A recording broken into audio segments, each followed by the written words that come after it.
21 anos de idade eu me caso com um rapaz que era um pequeno empresário da cidade, que tem uma história muito linda também.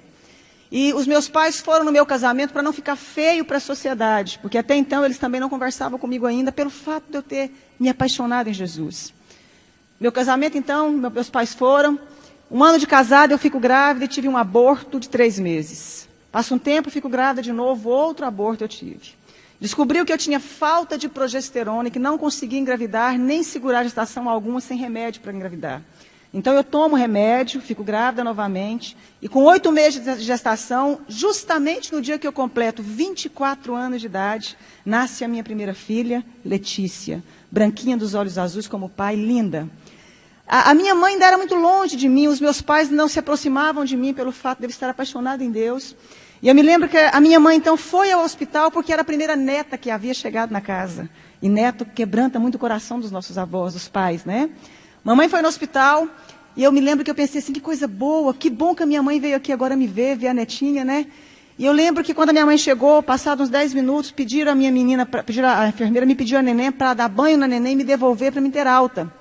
A minha mãe, então, sai do quarto, chama a minha mãe, entrega a neném, passa um pouquinho, a minha mãe sai do quarto, chamaram também meu marido, e eu fiquei sozinha.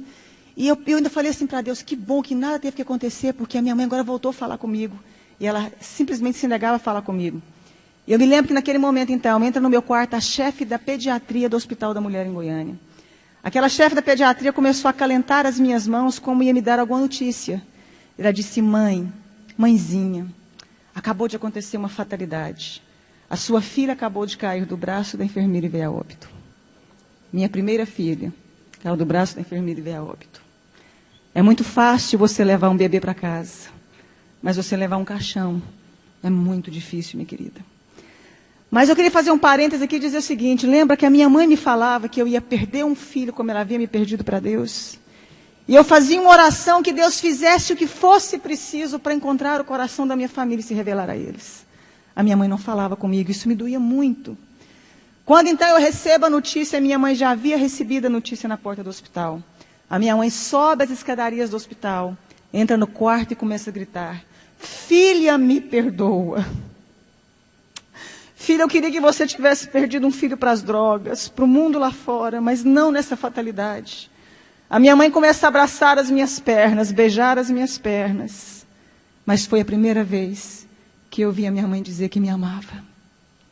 Foi a primeira vez que ela me deu colo. Foi a primeira vez que a minha mãe teve tempo de dizer que eu era especial e importante para ela. Foi a primeira vez que ela pôde ouvir porque eu havia escolhido caminhar com Jesus. E houve então ali um momento de restauração, de perdão entre eu e minha mãe. Os meus pais voltaram a falar comigo. Eu mandei fazer um exame do corpo da minha filha porque eu já tinha tido alguns abortos.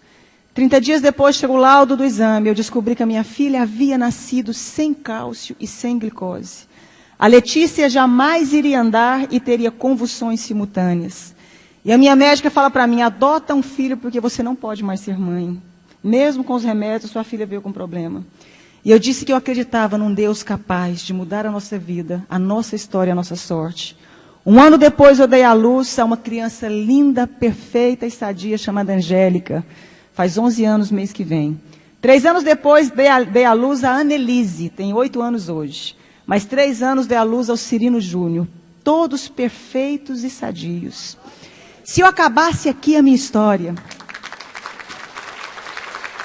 você já poderia dizer que esse Deus é maravilhoso. Eu fui impedida de fazer faculdade porque eu apaixonei em Jesus. Eu lembro que eu escutava uma frase muito comum, que eu ia casar com um pé rapado e com um Zé Ninguém.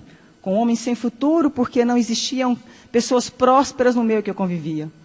Me casei com meu esposo, ele era um pequeno empresário de fato.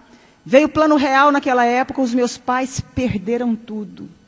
A minha irmã, que doutorou na Itália, foi trabalhar, não deu conta de exercer a profissão dela. Os meus irmãos todos ficaram desestruturados junto com os meus pais. E Deus levanta o meu marido com grande prosperidade. Deus começou a honrar um rapaz que até hoje tem a 4ª série colegial. E é considerado o maior empresário no ramo de carro no estado de Goiás. Deus começou a honrar o meu esposo de uma forma sobrenatural. Eu que não tive como me formar, fazer o meu curso superior. Comecei, então, a pedir a Deus que me ensinasse a mexer com o nosso ramo de atividade. Então, comecei a trabalhar com carro com meu marido. Hoje nós temos um grupo de 4 empresas de carro. Temos uma fábrica que eu desenho, sonho com os modelos das roupas, acordo e desenho e fabrico, tem uma grife com meu nome. Né? E como se não bastasse, comecei a fazer programa de televisão falando de Deus.